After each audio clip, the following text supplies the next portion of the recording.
A próxima apresentação vai ser do Dr. Ricardo Portioli Franco. O Dr. Ricardo, nosso amigo, colega, trabalha junto no Centro Cirúrgico da Fundação ProRenal. Ele fez residência em nefrologia no Hospital Universitário Evangélico de Curitiba. Ele é mestre em Ciências da Saúde pela UFPR. E ele é o coordenador do nosso Centro de Acesso Vascular lá na Fundação ProRenal. Tem vasta experiência, especialmente em acesso vascular, e tem andado aí por um caminho muito interessante dentro da intervenção e criado novas perspectivas da angioplastia guiada por ultrassonografia, entre outras coisas. E o Dr. Ricardo vai falar sobre os acessos vasculares, o que há de novo. Dr. Ricardo.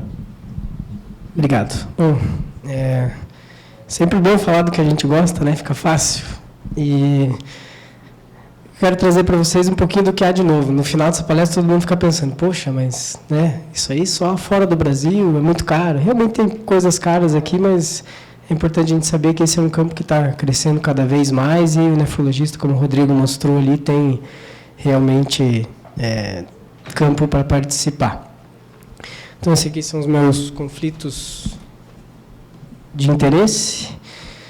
Eu vou dividir aqui as novidades nos campos que a gente tem os maiores problemas, né, do ponto de vista de acesso a artérias venosas, não vou falar de catéteres. Então, primeiro, o maior problema nosso é a maturação das fístulas, né? A gente sabe que no mundo inteiro, em torno de 30% das fístulas acabam não maturando, né? Depende da experiência do cirurgião e diversos outros fatores, tamanho de vaso, peso do paciente, por aí vai.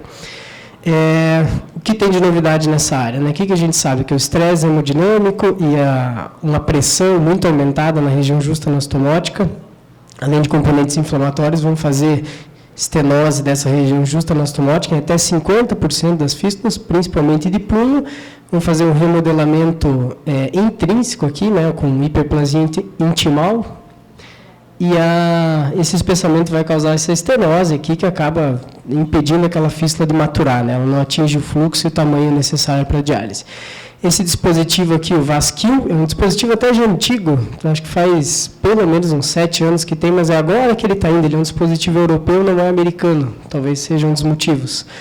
É um sistema de apoio de nitinol, que ele é amarrado por baixo da artéria e tem tipo um stent aqui, é muito parecido com um stent, que dá suporte à veia. Isso aqui é uma imagem de fluoroscopia. E eu peguei um vídeo aqui, essas imagens são todas do site do fabricante, né, Laminate. Então, como é que funciona isso aqui? O dispositivo vem pronto, né, o cirurgião abre uma chavinha para ele medir os vasos durante o implante, né, e a cirurgia ocorre de maneira usual, né, identifica ali veia e artéria. Esse dispositivo pode ser implantado em punho ou prega cubital, né, fístulas braquiocefálicas ou radiocefálicas. Então, ele vai fazer a venotomia e ele veste o dispositivo Vasquil na veia. Então, ele vai vestir essa parte aqui, que é esse stent, né, entre aspas, e depois ele vai proceder aqui a arteriotomia, de maneira usual também.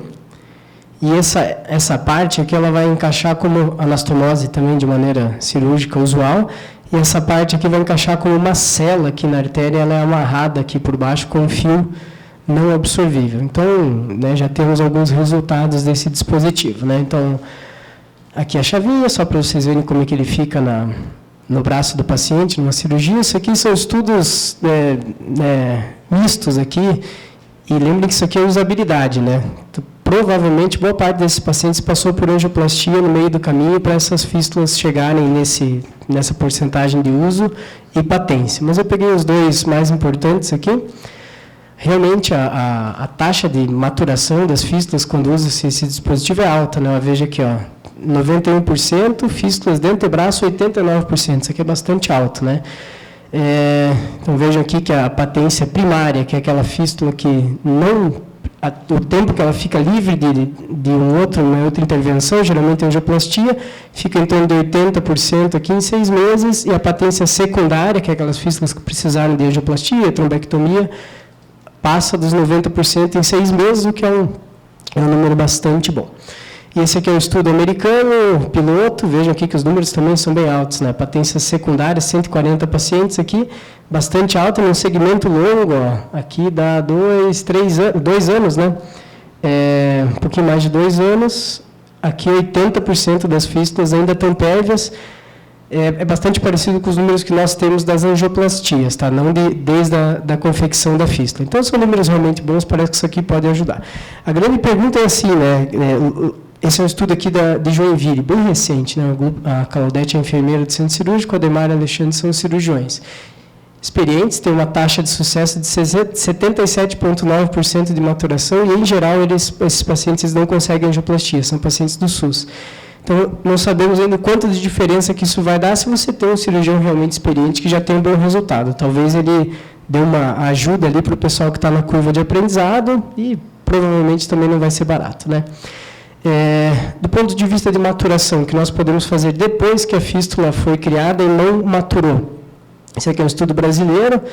Em geral, o tratamento melhor é a angioplastia, mas esse grupo aqui, o que eles fizeram? Eles pegaram uns balões oversize, né, de tamanho muito maior do que a veia, então, critérios de não maturação, se o tamanho da veia aqui fosse 3 a 4 milímetros, eles usavam um balão até 8, então eram balões realmente grandes. Em geral, a gente, numa veia de 3, 4 milímetros, aqui na fundação a gente usa um balão 5 ou 6, eles iam até 8. Então, eles dilatavam a veia inteira de uma maneira bastante agressiva, em torno de 80 pacientes. Então, veja aqui, né, uma fístula que não maturou, cheia de colaterais, depois da angioplastia, né, a parte mais central aqui, pérvia, depois da angioplastia eles conseguem um vaso único aqui, né, com um calibre adequado. Então, tiveram um sucesso de 91%, 6% de complicações menores, né, essas dilatações mais agressivas vão ter mais rotura. O fluxo foi bastante bom, né, depois da angioplastia, e o legal desse trabalho é que eles tiraram os catéteres dos pacientes em menos de 20 dias. Tinha pacientes que saíam da mesa de cirurgia para diálise no dia seguinte, no período de maturação. Então, mostra para a gente assim, que na literatura tem outros estudos com patências parecidas, mas que a gente pode ser talvez um pouco mais agressivo nesse começo aí da vida da fístula, quando ela não matura. Do ponto de vista de criação, isso aqui também não é tão novo, é um dispositivo que já foi adquirido pela Medtronic, é o Ellipsis. É um dispositivo que faz uma fístula percutânea. Esse dispositivo aqui nos Estados Unidos ele é usado principalmente por nefrologistas. É um procedimento todo guiado por ultrassom. Eu tive a oportunidade de passar algumas semanas em um centro em San Antônio e ele me mostrando o procedimento levou 7 minutos para fazer, muito rápido isso aqui. Então, na mão do operador experiente. Então, o tempo de cirurgia é realmente muito baixo, né? Porque você não precisa incisar, divulsionar, anastomosar. Então, como é que ele funciona? É como se fosse uma agulha de biópsia. Você quer no site da Medtronic, estão vendo que ele está fazendo uma punção guiada aqui com uma agulha fininha, uma agulha, se eu não me engano, uma 16 que eles usam. Eles vão passar um fio guia bem fininho aqui. Essa entrada é pela veia mediana anticubital, e eles vão descer pela perfurante e atravessar a veia braquial e entrar na artéria braquial. Então, a veia braquial passa do lado da artéria radial, desculpa. As veias radiais passam do lado da artéria radial. Então, eles vão passar do sistema superficial para o profundo, transfixar a veia e entrar na artéria. Então, vou voltar. Será que dá para apagar a luz aqui, Matheus? Acho que está um pouquinho claro para o pessoal ver os vídeos, tá, né?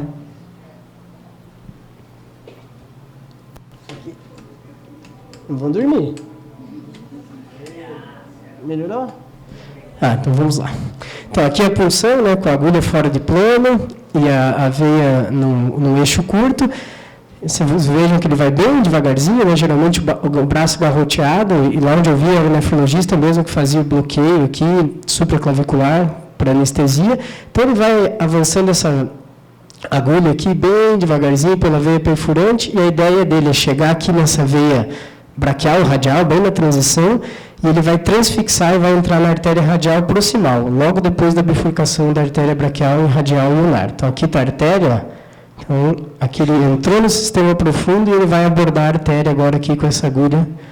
Uma agulha bem fininha, é mesmo do introdutor radial que a gente usa. Então, ele entrou na artéria radial, e daí uma visualização na longitudinal, ele vai passar um guia.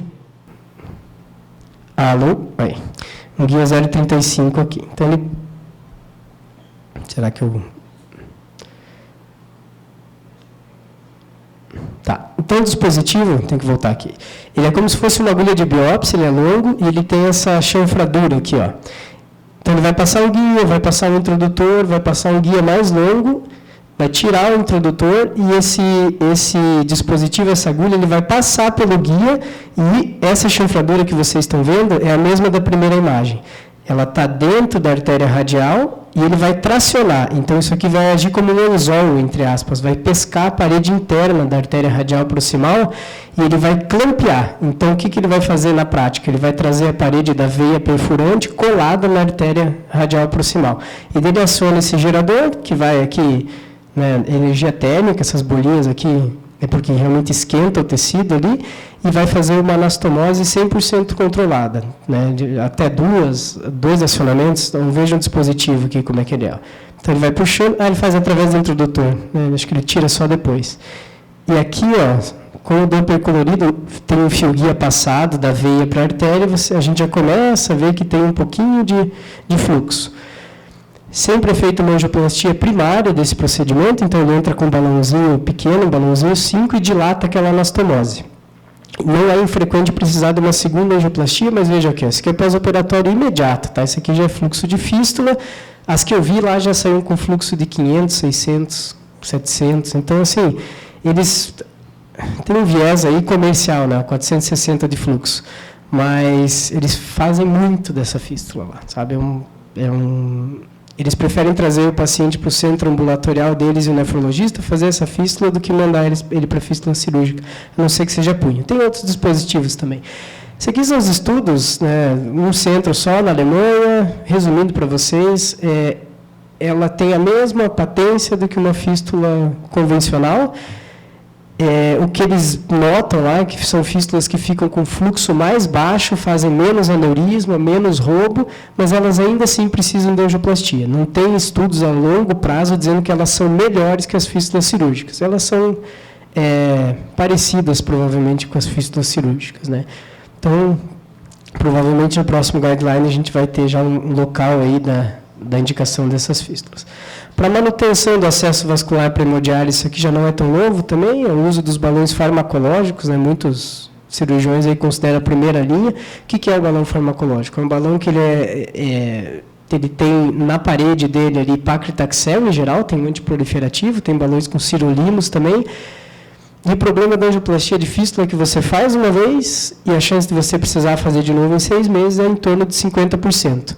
Esse balão aqui, ele entrega o antiproliferativo para a parede e você teria uma menor chance de reestenose, então uma menor incidência de reestenose. Isso aqui é do CADOC, então no CADOC ainda 2019 e 2020 eles não tinham a evidência forte, então eles não indicavam o balão farmacológico como primeira linha, mas eles já botaram uma anotação que tinham estudos que estavam andando que pareciam promissores, e esse aqui saiu no New England, que eu acho que foi o que bateu o prego aí.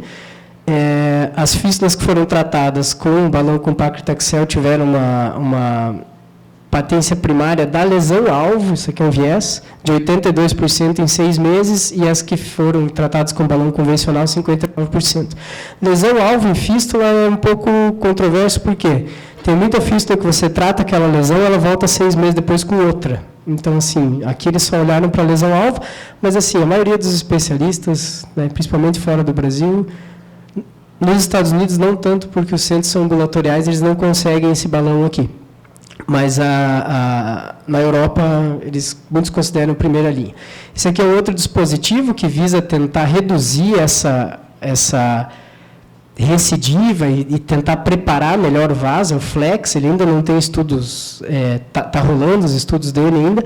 Então, o que é o flex? O flex é uma lâmina de 3 lados que você vai passar através da lesão, você expõe o componente da lâmina, ela vai se abrir e você vai tracionar essa lâmina, então ela faz uma preparação do vaso, ela vai cortar essa íntima espessada aqui, né, hiperproliferada, e você passa uma vez, aí você gira, passa de novo. Então, a ideia é que você faça vários cortes ali no sentido longitudinal do vaso, para que essas lesões não sejam resistentes. Para vocês terem ideia, em torno de 15% a 20% das fístulas tem alguma lesão resistente.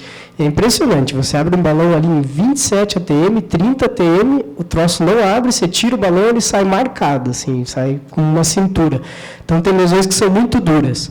O que foi visto nos estudos iniciais é que você precisa de menos pressão, né, depois que você prepara o vaso para tratar essa lesão. Mas, como eu falei, ainda não tem estudos clínicos, né? Então, é preparado o vaso, tem esses cortes na longitudinal, e depois disso aqui é feita a angioplastia convencional para dilatar essa lesão.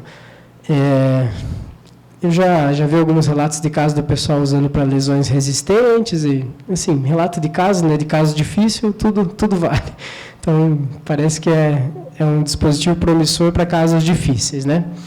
Esse aqui é uma análise retrospectiva. O que ele viu é que os balões abriam com pressões muito menores do que geralmente se abre, né? Para vocês terem ideia, tem um balão que vai chegar, acho que ano que vem, que é o Conquest 40. Ele vai até 40 TM de pressão. É muita pressão para abrir um vaso. E, às vezes, nesse aí, eles acreditam que menos de 5% das lesões sejam resistentes. E se você não tem como tratar aquela lesão, você fica só com a opção cirúrgica, né? Tem que fazer um bypass, ou, enfim, refazer a fístula. Tirando a maturação aqui e a manutenção, a gente vai agora para o acesso à circulação central. A novidade anterior era o Hero, agora tem esse Inside Out aqui, que é um dispositivo, chamava-se Surfacer, agora a Merit comprou, eu não sei como é que é o nome que eles vão dar agora. Mas o que ele é? Né? Eles classificaram essas lesões centrais. Então, quando o paciente tem a braquicefálica direita ocluída, ou principalmente a cava, a gente perde a cava, você acaba perdendo os dois lados, né? Porque você não consegue fazer uma fístula ali, vai inchar o braço do paciente, fica tendo que fazer uma angioplastia repetida. Então, nessas oclusões, vou mostrar os dispositivos, eles tiveram sucesso de 30 casos, em 27 casos eles conseguiram recanalizar sem complicações graves. Tratar uma lesão dessa aqui, às vezes, dura 2 horas, e a taxa de sucesso nossa, depois de lesão crônica, a gente viu esses tempos, né? Acho que não dava 60%, né, que a gente conseguia tratar. Claro, né, tem serviços que têm resultados melhores, mas quando é uma oclusão, é muito difícil você passar. Então, como é que funciona esse dispositivo? Você localiza a jugular interna do paciente aqui, coloca um alvo para ser visto por fluoroscopia, e vai ser avançado uma agulha, basicamente, é uma agulha gigante isso aqui. Tenta dar o play ali para mim, Matheus, não sei se não rolou aqui. Aí.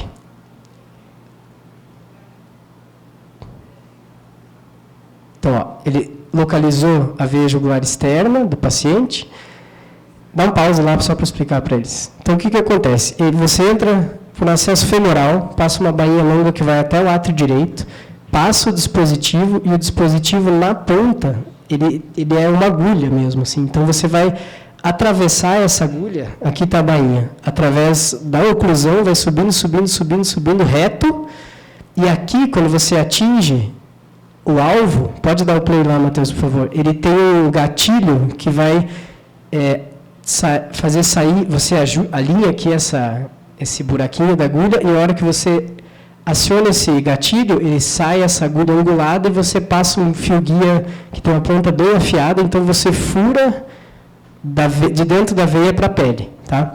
Então, assim, a taxa de sucesso deles é muito alta. Eles, nos Estados Unidos, ainda não liberaram como procedimento em centro ambulatorial, mas a segurança parece bem alta.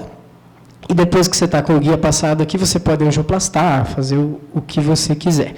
O que parece que isso aqui acrescenta muito em tempo do procedimento. Enquanto a gente leva 2 horas tentando passar uma lesão dessa, às vezes não consegue, os procedimentos do Surface levam 15, 20 minutos. Então, assim, rápido, né?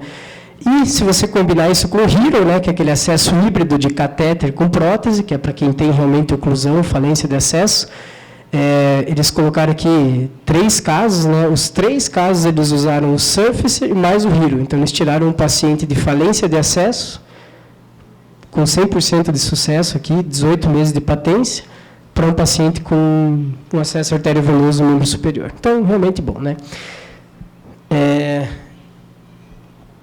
Mas, né, apesar dessas novidades aí, o que eu acredito que seja o maior problema, e todo mundo pergunta no fim dessas mesas de intervenção, né, mas e aí, né, o que a gente faz com os pacientes? Os pacientes do SUS não conseguem, e a gente escuta frequentemente falta de infraestrutura, locais que não têm cirurgiões e intervencionistas bem treinados para fazer tudo isso.